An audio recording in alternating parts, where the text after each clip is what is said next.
everybody, it's Drewski McGillicuddy, and I'm here with Christine. Christine, how old are you now? She won't answer me. She's an inanimate object.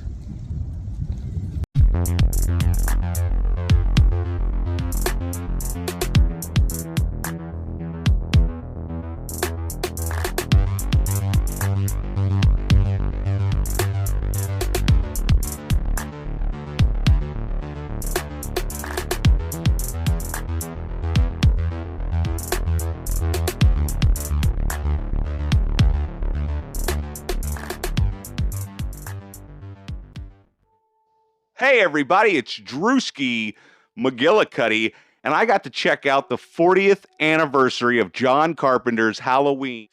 You just said Halloween. Did I say Halloween? God, I fucked everything up. John Carpenter's Christine's 40th anniversary in the theater. And as you saw from my intro, they happened to have, it wasn't the original car, plus they used several cars to make the original, but somebody got wind of the movie playing at this theater, and they decided to go ahead and bring up their 1957 Plymouth Fury. And if you've never seen John Carpenter's Christine, I'm probably going to spoil it a little bit because there's a lot to talk about with this movie. This is one of John Carpenter's best films, in my opinion. The only problem I really have with it, even though I've never read the book because I never learned read, is that it seems like a lot was left out, and I even asked the secretary, and she told me, yes, there was more to Artie, the main character. He goes through a transformation throughout the movie, which we will talk about, hopefully, if I don't forget. But there's a bunch of little things that happen, and then things that you would think they would show, but instead of showing it, they jump forward so many weeks, so many days, so many months throughout the entire movie. They'll start out, it's October, the next thing you know, it's November, and then it's New Year's, and then the movie's over. Anyway, I don't know where I was. I wasn't paying attention. But at the beginning of the movie, we get the car being built, which is a great scene, because that's when you find out that the car doesn't like being touched in certain ways, and then I'll be damned if you're going to fucking ash your cigar on the fucking seat of a brand new 1958 Plymouth Fury. Anyway, so we get to see the car being built. We see that it doesn't like people very much. Fast forward, it's 1978. There's this nerdy guy, Artie. He's, leaving. He's got this mom that still packs his lunch. And, like, the parents in this movie really kind of aggravate the fuck out of me. Because I can see where Artie's coming from, because he's like this nerd, but it's not his fault that he's a nerd. It's his parents' fault because they baby him, and pretty much I feel like they dress him as well, kind of like Jam in Detroit Rock City. But he goes through the transformation. I don't know if I've said that. I'm going to keep saying he keeps going through a transformation. Starts out as the nerdy kid from Can't Buy Me Love with Patrick Dempsey. That's his fucking name. I was trying to figure that out earlier. I couldn't remember. Patrick Dempsey. He reminds me of Patrick Dempsey. And if you haven't ever seen Can't Buy Me Love, it's an excellent 80s movie. But we're not here to talk about that. So it's the beginning of the school year, and Dennis is coming to pick Artie up, and you see how kind of overbearing his parents are, or the kind of parents they are right off the bat, just the interaction they have in the driveway. And Dennis is kind of a smart ass. He's the football jock. Artie's this nerdy guy. They get to school, and they're going to meet up at lunch, but Artie never shows up for lunch because there's these real bullies, like legitimate bullies, that are actually bullying Artie down in the shop class. They won't give him his lunch, and one of them pulls a switchblade knife on him, and this dude looks like he's fucking 40. This guy looks like he should have graduated 1,100 years ago, but here he is hanging out with these 17-year-old kids who are also in their 30s, and they're just being real kind of a threat, because he's got, like I said, got the switchblade. He cuts Artie's lunch, and then they're going to stick him, but then the teacher comes. You don't need to hear all this shit. But basically, Artie gets bullied because he is a nerd, which I do blame on his parents. but he hangs out with the cool jock character because the cool jock character has been his friend since elementary. Oh, I don't fucking know what the fuck I'm talking about. So on their way home from the first day of school, after that, it was this beautiful 1958 Plymouth Fury that's been rusting to the ground and is all sorts of fucked up. But he wants to buy it. He has Dennis stop, and there's this creepy old man who I believe is the old man that's shoveling the driveway in Home Alone. They haggle on the price, and this was back when you could buy a car. Lou, shut the fuck up. I'm trying to make a video. Son of a bitch. So they're trying to make a deal on this car. The guy wants $300, but he tells Artie he'll do $250 for it. And Dennis is trying to talk him out of it because, I mean, it looks like a rust bucket, but Artie sees the potential in the car. And as he starts to fix the car, he starts to transform himself from this nerdy character into this kind of an egotistical asshole. Like the person that he was fighting against, but, you know, he's still fighting against these people. God damn it. Why is it? Everybody, don't worry about the detail. Worry about the fact that he goes through the transformation. He goes from this nerdy kid to this greaser, and he's still having run-ins with the bullies. But yeah, he gets the car, okay? He gets the goddamn car. He takes it home, and his fucking parents are a bunch of assholes to him. That he's not allowed to keep it parked in the driveway. They're mad that he didn't discuss it with them first because, you know, they've been wiping his ass his whole life, and he can't do nothing without their approval. And it's like they just don't want him to grow up. It just like kind of builds, but as I might have mentioned before, if I didn't edit it out, that oh god, see now there are chunks of the movie.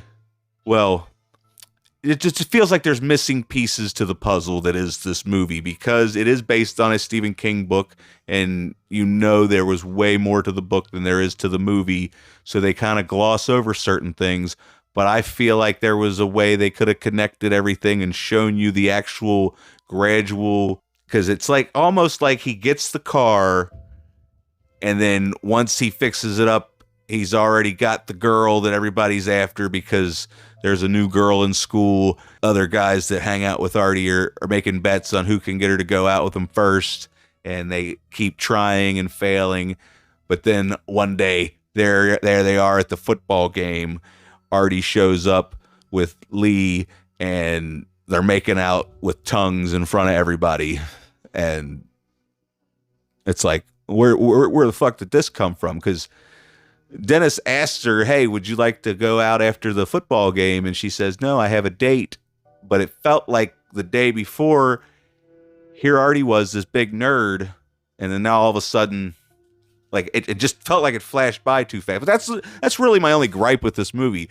Other than the fact that they don't really show any kind of gore. There are tremendous special effects, though, because they beat the shit out of this car. I don't know how many cars they must have used, but they beat the shit out of all of them. And then the way they were able to like reverse it to where you see when it goes back the other way, that it looks like the car's repairing itself, but you don't see what was destroying it. However they did that is incredible.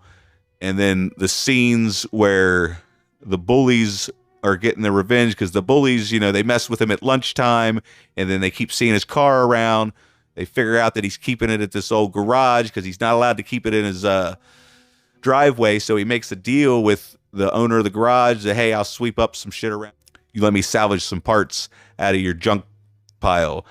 And so that's what he does. And that's the other thing I want to bring up. This guy. Anyway, he was working for Darnell. And the thing about Darnell is he's, you know, this old curmudgeon-y, grumpy old guy who basically tells you how it is, but he's got a heart of gold. Like he kind of like, you could tell he has a soft spot for Artie, lets him keep his stuff there, lets him go through the pile, and it just says, you know, sweep some stuff up around here and I'd appreciate it. But he doesn't say it in such a delicate way. He's kind of an asshole about it. But spoiler alert, he eventually gets killed, which I think is bullshit, because the only reason Christine decided to kill him is because he saw her driving around all burnt up with nobody in the driver's seat. I feel like that's the only reason he died, and it's bullshit because he didn't necessarily do anything to Christine.